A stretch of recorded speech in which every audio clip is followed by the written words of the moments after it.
কোটা বিরোধী আন্দোলনকারীদের দাবি ও অনেক বক্তব্য আমাদের সংবিধানের রাষ্ট্র পরিচালনার মূলনীতি বিরোধী। সাংবিধানিক রাষ্ট্র পরিচালনার মূলনীতির আওতায় প্রণীত কোনো সরকারি নীতি কেবল রাজনৈতিকভাবে উদ্দেশ্য প্রণীত শিক্ষার্থীদের একটি অংশের দাবির প্রেক্ষিতে পরিবর্তন হতে পারে। তা উচ্চ আদালতের নির্দেশ না, পবিত্র সংবিধানের আলোকেই কেবলমাত্র বাস্তবায়িত হতে পারে।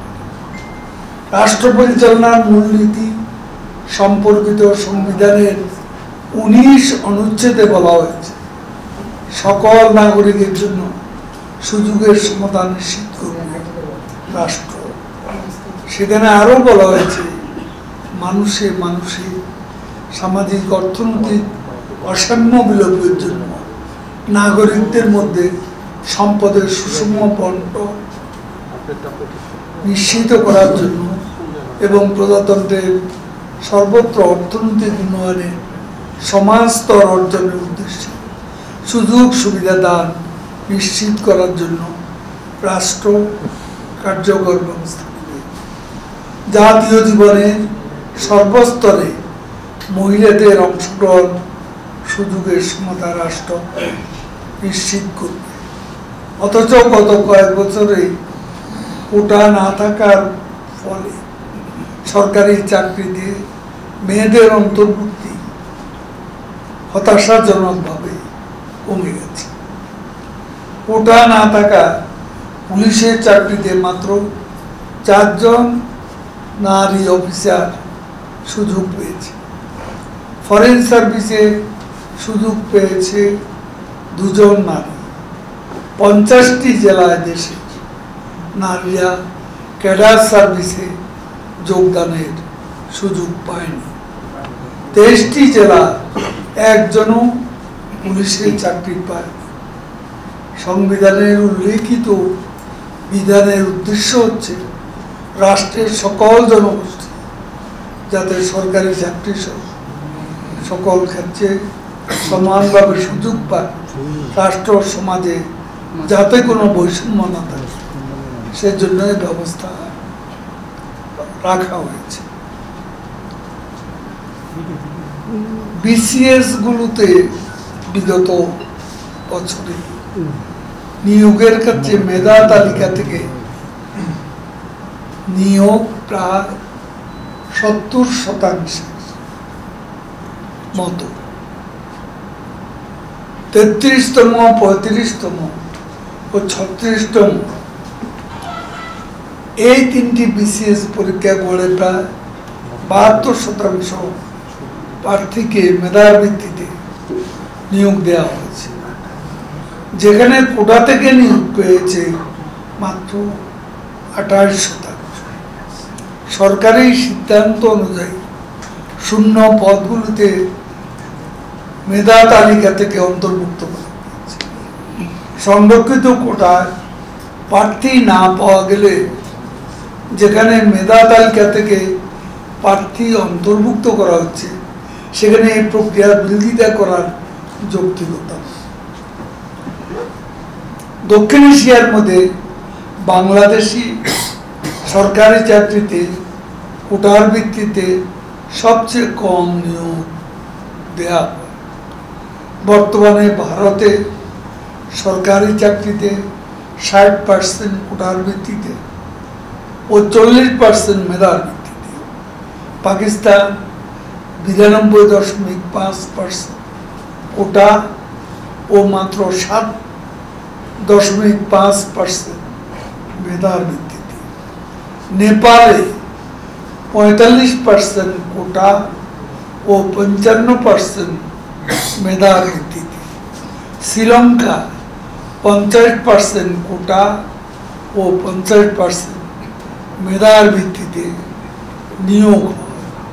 শ্রীলঙ্কার বিশ্ববিদ্যালয় ভর্তির ক্ষেত্রে 60% জেলা কোটা বিরাজমান হয়েছে। এই পরিসংখ্যান থেকে বোঝা যায় আমাদের আর্থসামাজিক বাস্তবতায় কোটার প্রয়োজনীয়তা রয়েছে এবং বাংলাদেশে বিদ্যমান পদ্ধতিতে এটা যৌক্তিক। শিক্ষার্থীদের আবেগকে পুঁজি করে একটি কুচক্রী মহল রাষ্ট্রকে অস্থির করার ষড়যন্ত্র করছে। এ অশুভ শক্তি এর আগেও আমাদের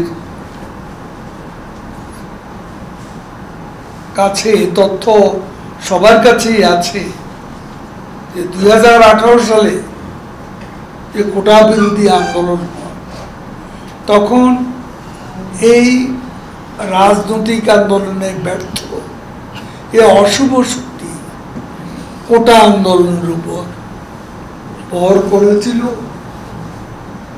এবং সড়কে যে আন্দোলন হয়েছে ওই আন্দোলনের উপরও ওই শক্তিটি ভর করে রাজনৈতিক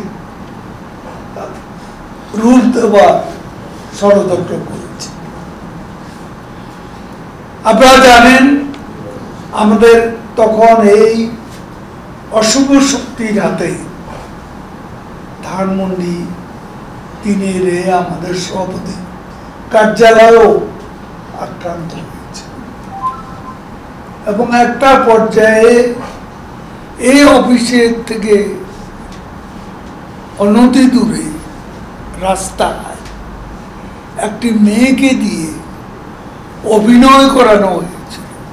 মেয়েটি কান্নাকাটি করছিল এবং ক্রমাগত বলছিল যে আমার বোনকে রেপ করা হচ্ছে আওয়ামী লীগ।